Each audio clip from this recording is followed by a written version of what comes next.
مسئلہ کسی رابطے کا تو کوئی ذکر ہی نہیں ہوا، نہ کسی نے رابطہ کیا، نہ وہاں کوئی آئے ہیں وہاں پہ. یہ ثانیہ جو 4-5 دن جو چل رہا تھا وہاں پہ، لوگ جو ہے نا بیچارے تڑپ رہے تھے، ان کے پیرنٹس.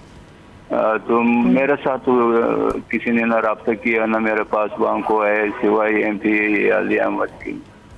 ٹھیک، میں مصطفیٰ عبداللہ صاحب کی جانب چلتی ہوں، آپ ساتھ ہی رہیے میرے. مصطفیٰ صاحب، یہ آپ نے سنا ہے ان کی باتیں بھی، ان کا بیٹا چلا گیا، نقصان آپ کے سامنے ہی ہے، نیگلیجنس بھی سامنے ہے، سوالات بھی کئی اٹھ رہے ہیں. اب ہم کر کیا سکتے ہیں؟ ان لوگوں کا کسی لائف لاس کا تو کوئی کمپنسیشن نہیں ہے، کوئی معاوضہ نہیں ہے، لیکن اوبویسلی پھر بھی جو اعلانات کیے گئے ہیں اس کے لیے ٹائم لائن دے دیجیے. کیونکہ کل بھی میری ایک متاثرہ فیملی سے بات ہوئی ہے، وہ بھی کہہ رہے ہیں کہ سندھ گورنمنٹ نے کوئی رابطہ ہی نہیں کیا، کسی قسم کا کچھ نہیں ہے. تو آپ ہمارے پلیٹ فارم سے بتا دیجیے کہ کب رابطہ کیا جائے گا، کب ان کو یہ معاوضہ پے کیا جائے گا. بسم اللہ الرحمن الرحیم. سب سے پہلے تو رفیق صاحب کو سندھ حکومت کی طرف سے اور میں سمجھتا ہوں سب کی طرف سے تعزیت ہے، اور ہم آپ کے دکھ میں برابر کے شریک ہیں. میرا خیال ہے ان کا تعلق جو ہے میٹرول کے علاقے سے، شاید کراچی کے، اور ہماری پارٹی کے لوگ بھی ان کے پاس گئے تھے افسوس کے لیے. اور بہت افسوسناک جو بھی ہوا ہے، بہت افسوسناک واقعہ ہوا ہے. میں سمجھتا ہوں کراچی نہیں بلکہ پورے پاکستان کا ہر شہری جو ہے وہ اس وقت افسوس میں ہے. اور اس کا تو دیکھیں جانی نقصان جو ہوتا ہے اس کا تو کوئی نعم البدل نہیں ہے. کمپنسیشن اس کی آپ بظاہر جو بھی آپ کریں گے وہ تو ایک ہے، لیکن جو کسی کا اگر بیٹا چلا گیا ہے یا کسی کا بھائی چلا گیا ہے، کسی کی بہن چلی گئی ہے، وہ اس کا تو دکھ ہے، وہ تو ہمیشہ رہے گا.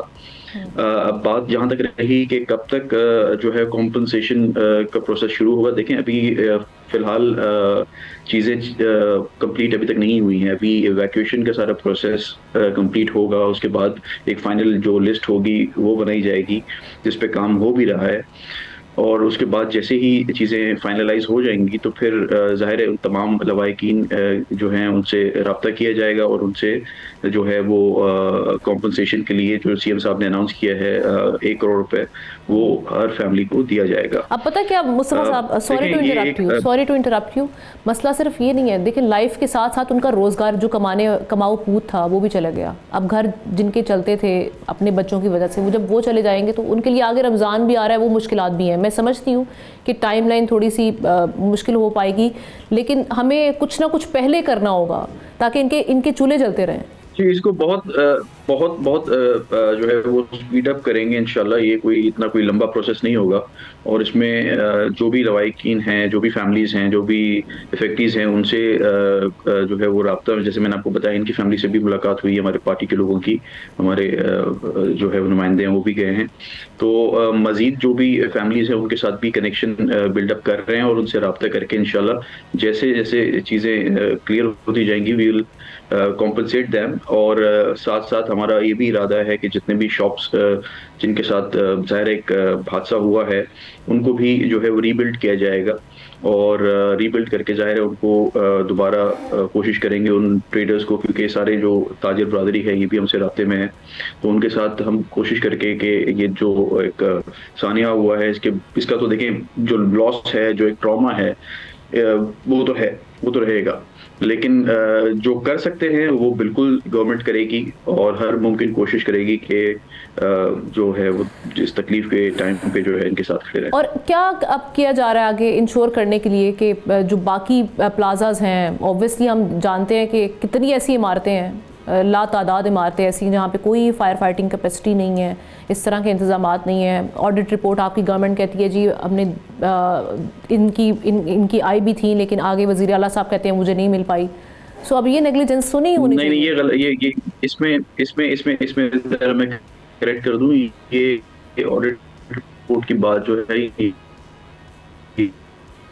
یہ جنوری کی 2024 کی بات ہے.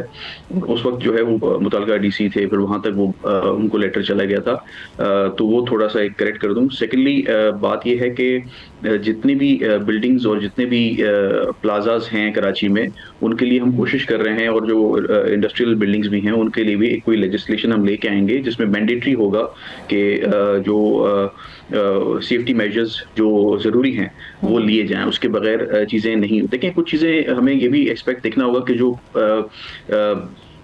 جو غیر سرکاری بلڈنگز ہیں یا جو پرائیویٹ بلڈنگز ہیں, پرائیویٹ پلازاز ہیں, کچھ ان کی بھی اپنی ایس او پیز ہونی چاہیے جو ان کو ریگولیٹ کرنی چاہیے, اور شاید اگر وہ نہیں کر رہے تھے یا غفلت کر رہے تھے, دیٹ از آلسو رانگ.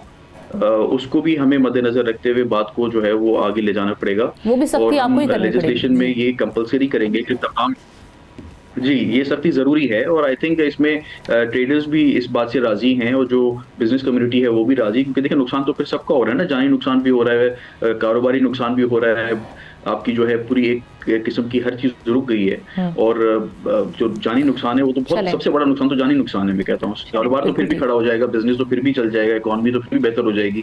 جو جانی نقصان ہے میں سمجھتا ہوں اس کا کوئی نعم البدل نہیں ہے, تو اس پہ ہمیں تھوڑا سا یہ جو باقی ہماری جو بزنس کمیونٹی ہے اور جو پرائیویٹ بلڈنگز اور جو فلیٹس ہیں, اپارٹمنٹس ہیں یا پلازاز چلا رہے ہیں, جو ایسوسیشنز ہیں, ان کی بھی کچھ چیک اینڈ بیلنس اور ریگولیشن جو ہے میرے خیال میں یہ بھی بہت مینڈیٹری ہے, کیونکہ کہیں نہ کہیں نیگلیجنس وہاں سے بھی آتی ہے. چلیں اس حوالے سے اپڈیٹ لینے کے لیے میں بار بار آپ کو تکلیف دیتی رہوں گی, اپنے پروگرام میں آنے کا موقع دیتی رہوں گی, جانتی رہوں گی کہ بھئی یہ جو خاص طور پہ جو کمپنسیشن والے معاملات ہیں اور آگے بلڈنگز کی سیفٹی کے لیے کیا کیا جا رہا ہے. بہت شکریہ مصطفیٰ عبداللہ صاحب, اور میں شکریہ ادا کروں گی محمد رفیق صاحب اور ان کے بیٹے کے لیے دعا گو ہیں, اللہ تعالیٰ ان کو کروٹ جیب کرے, آپ سب کو حوصلہ دے. بہت مشکل وقت ہے, بہت بڑا ٹراما ہے, اس پین سے ہم بالکل اس کا اندازہ نہیں کر سکتے, جو گزرا ہے وہی جانتا ہے جس پر گزری ہے. سبسکرائب کریں اور بیل دبائیں تاکہ کوئی خبر رہ نہ جائے.